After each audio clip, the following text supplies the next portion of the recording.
ബാബൂസ് ടെൽക്കൻ ചാനലിലേക്ക് എല്ലാവർക്കും സ്വാഗതം. അറിയപ്പെടാതെ പോകുന്ന സത്യങ്ങളാണ് നമ്മൾ ഈ വീഡിയോകളിലൂടെ അവതരിപ്പിക്കുന്നത്.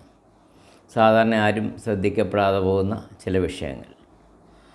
ഇന്ന് എനിക്കുണ്ടായ ഒരനുഭവമാണ് ഇവിടെ പറയുന്നത്. ഒരു കുട വരുത്തി വെച്ച പ്രശ്നമാണ് ഞാൻ അവതരിപ്പിക്കുന്നത്.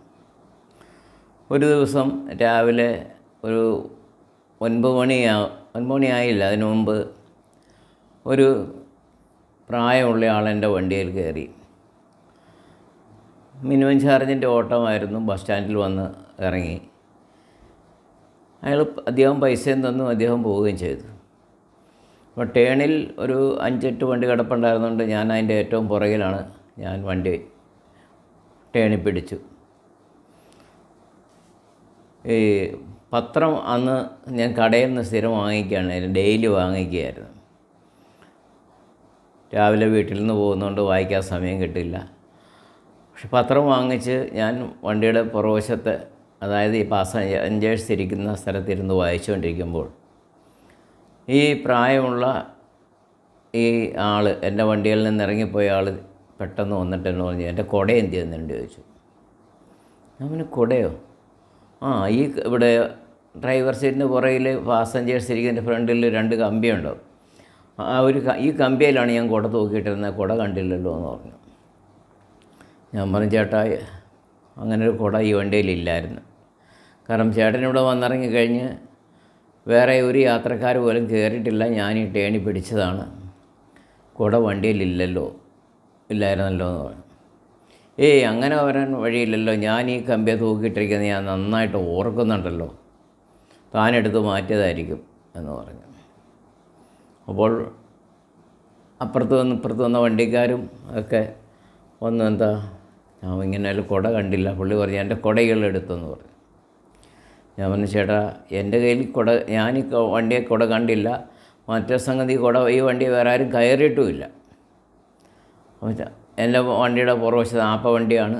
അപ്പോൾ ഡ്രൈവർ സീറ്റിൻ്റെ പുറകെ കുറേ ക്യാപ്പുണ്ട്. അവിടെ എല്ലാം നോക്കി, എങ്ങുമില്ല. ഇയാളൊച്ചപ്പാട് മുകളമായി. എൻ്റെ കുട ഇയാളെടുത്തു, കള്ളനാണ് എന്ന് പറഞ്ഞു. സ്വാഭാവികമായിട്ട് ബസ് സ്റ്റാൻഡിലേക്ക് പോകുന്ന യാത്രക്കാരും എല്ലാം ശ്രദ്ധിക്കാൻ തുടങ്ങി. ചില ആളുകൾ അടുത്ത് വന്നു, എന്താ സംഭവം, എന്താ കാര്യം. ഈ മനുഷ്യൻ വളരെ പ്രായമുള്ള ആളാണ്. എന്നെ പറയാത്ത വാക്കുകളില്ല, വളരെ മോശമായ വാക്കുകൾ. വീട്ടിലിരിക്കുന്നവരെയും മറ്റുള്ളവരെയും എല്ലാം പറയാണ്, ഇവൻ എൻ്റെ കുടയെടുത്തു, എൻ്റെ മൊത്തം കുടയായിരുന്നു, ഞാൻ കഷ്ടപ്പെട്ടുണ്ടാക്കിയ കുടയാണ്, ഈ കമ്പിയെ ഞാൻ ഇട്ടതാണ്, ഈ കമ്പിയിൽ നിന്ന് ഇവൻ അല്ലാതെ വേറെ ഒരുത്തനും എടുത്തിട്ടില്ല, ഇവർ യാത്രക്കാരും കയറിയിട്ടില്ലെന്നാണ് ഇയാൾ പറയുന്നത് എന്നും പറഞ്ഞ് ഇങ്ങേര് ആകെപ്പാടെ കരച്ചിലും ബഹളവും പ്രശ്നമായി. ഞാനീ കുടയിട്ട് കണ്ടിട്ടുമില്ല. അപ്പോൾ കൂടി നിന്ന ചില ആളുകളും ഒക്കെ എന്നെ വളരെ മോശമായ രീതിയിൽ നോക്കാൻ തുടങ്ങി. അവരുടെയൊക്കെ വീക്ഷണത്തിൽ ഞാനാണ് ഈ കുടയെടുത്തത് എന്നുള്ള അവരുടെ മുഖഭാവവും പരസ്പരമുള്ള സംഭാഷണമൊക്കെ എനിക്ക് മനസ്സിലാക്കി. ചില ആളുകൾ വളരെ പുച്ഛത്തോടെ ഞാൻ ആ പ്രായമുള്ള ആളെ പറ്റിച്ചിട്ട് അയാളുടെ കുടയും കൊണ്ട് പോയെന്ന രീതിയിൽ സംസാരിച്ചുകൊണ്ട് പോകാൻ തുടങ്ങി. ശരിക്കും എനിക്ക് സത്യം പറഞ്ഞാൽ എനിക്ക് സങ്കടവും കരച്ചിലും ഒക്കെ വന്നു. കാരണം ഞാൻ ഇങ്ങനെ കുട കണ്ടിട്ടുമില്ല. ഇയാൾ വണ്ടിയെ കയറിയെന്നുള്ളത് ശരിയാണ്, കുട കണ്ടിട്ടില്ല. ഇയാൾ എൻ്റെ കുടുംബത്തിലുള്ള ആളുകളെയൊക്കെ ചീത്ത പറയാൻ തുടങ്ങി. ഇയാൾ ഒച്ചപ്പാട് വെച്ച് കഴിഞ്ഞപ്പോഴത്തേക്ക് ആളുകൾ കൂടിയവരൊക്കെ അവർ പറയുന്നത് ഇയാൾ പറയുന്നത് ന്യായമായിട്ട്. അയാൾ വണ്ടിയെ കയറി ഈ വണ്ടിയുടെ കമ്പിയിൽ കുട തൂക്കി, വേറെ ഒരു യാത്രക്കാരും കയറിയിട്ടില്ല, ഇയാളെ കുടയെടുക്കാൻ മറന്നും പോയി. അപ്പോൾ സ്വാഭാവികമായിട്ട് എൻ്റെ കയ്യിൽ തന്നെയാണ് ഈ കുടയുണ്ട്, ഞാൻ ഈ കുട മാറ്റിയതെന്ന രീതിയിൽ ആളുകളും ചിലർ സംസാരിക്കാൻ തുടങ്ങി. ചേട്ടാ എടുത്തെങ്കിലും അങ്ങ് കൊടുത്തേര്, സാരമില്ല, പ്രായമുള്ള മനുഷ്യനല്ലേ എന്നൊക്കെ പറഞ്ഞ്. സത്യത്തിൽ എനിക്ക് കരച്ചിലും സങ്കടവും ഒക്കെ വന്നു. ഞാൻ അങ്ങനെ ഒരു കുട എടുത്തിട്ടില്ല. ഇനിയൊരു കുട മേടിച്ച് കൊടുക്കാമെന്ന് വെച്ചാൽ പോലും ഞാനത് എടുത്തതിന് പകരമാവുകയല്ലേ. ഞാനങ്ങനെ ഒരു കുട എടുത്തിട്ടുമില്ല. വളരെ സമയം കഴിഞ്ഞ് എൻ്റെ ടേണായി വണ്ടി ഇങ്ങനെ മുന്നോട്ട് പോയിക്കുക, വണ്ടി തള്ളികൾ നീട് കുറേ നേരം നിന്നിട്ട് ഇയാളെന്നെ പ്രാഗി തെറിയും പറഞ്ഞ് നീ ഒരിക്കലും നിൻ്റെ സന്തതി നിൻ്റെ കുടുംബവും രക്ഷപ്പെടത്തില്ലടാ എന്നൊക്കെ പ്രാഗി അങ്ങ് പോയി. വളരെ സങ്കടകരമായ ഒരവസ്ഥ. എൻ്റെ സകല മൂടും പോയി. എന്നിട്ട് ചില ഡ്രൈവർമാർ പോലും ചോദിച്ചു, ഇനി അറിയാതെ ചേട്ടാ എങ്ങാനും. ഞാൻ പറഞ്ഞിടൂ, ഞാൻ ഈ ട്രെയിനിൽ വന്ന് കിടക്കുകയല്ലേ, ഇയാൾ ഇറങ്ങിപ്പോയതല്ലേ ഉള്ളൂ, ഇയാൾ ഇവിടെ കൊണ്ടുവന്നിട്ടില്ല. വണ്ടിയിൽ നിന്ന് ഞാൻ എവിടെയെങ്കിലും പോയി ഓട്ടത്തിലാണെങ്കിൽ ചാടിപ്പോയി നോക്കാം, അതിനുള്ള സമയമില്ല, കാരണം ഇയാൾ വണ്ടിയിലുണ്ടല്ലോ. ഏതായാലും അയാൾ എന്നെ തെറിയും പറഞ്ഞ് പോയി. ഞാൻ അപ്പടെ മൂഡ് ഔട്ടാകുകയും ചെയ്തു. കുറേ കഴിഞ്ഞ് എനിക്ക് എൻ്റെ ടേൺ വന്നു. ഞാൻ ആ ട്രിപ്പും കൊണ്ട് പോയി.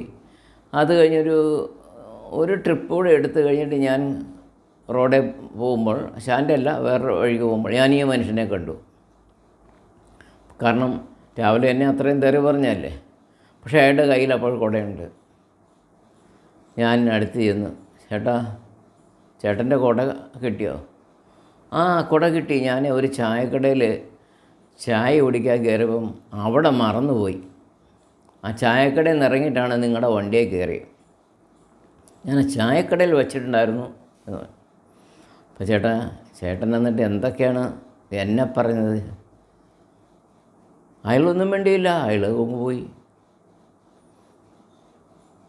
ഈ കുട കിട്ടിയ കാര്യം അയാൾ എനിക്കും മാത്രമേ ഉള്ളൂ. അയാൾ ആ ഹോട്ടലിൽ കുട മറന്നുപോയി.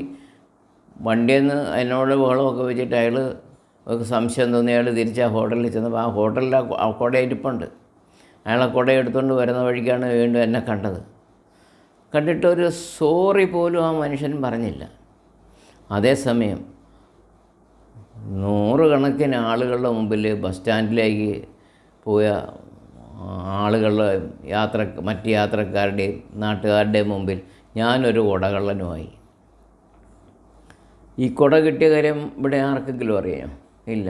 അത് അയാൾ ആ കുടയും കൊണ്ട് അയാൾ പോയി. അയാളുടെ കുടയാണ്, അയാൾക്ക് കുട കിട്ടിയെന്നുള്ളവർ ഞാനും അറിഞ്ഞു.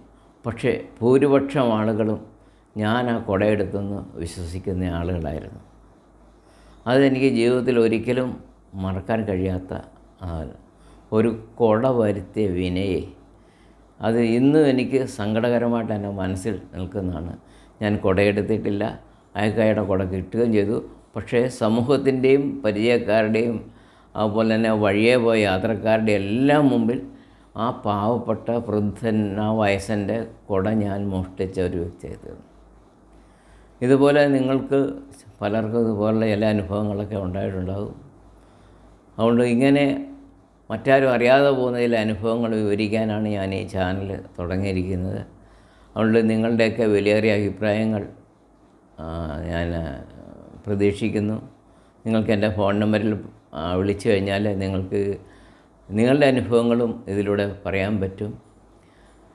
നിങ്ങൾ ഈ വീഡിയോ മറ്റുള്ളവർക്കൂടെ ഷെയർ ചെയ്യണം. കാരണം ഇതുപോലുള്ള അനുഭവങ്ങൾ പലർക്കും ഉണ്ടാകും. അതുപോലെ തന്നെ വീഡിയോ സബ്സ്ക്രൈബ് ചെയ്യുകയും ചെയ്യണം. എല്ലാ വീഡിയോയും കാണണം. നിങ്ങളുടെ സഹായം വീണ്ടും പ്രതീക്ഷിച്ചുകൊണ്ട് ഞാൻ നിർത്തുന്നു.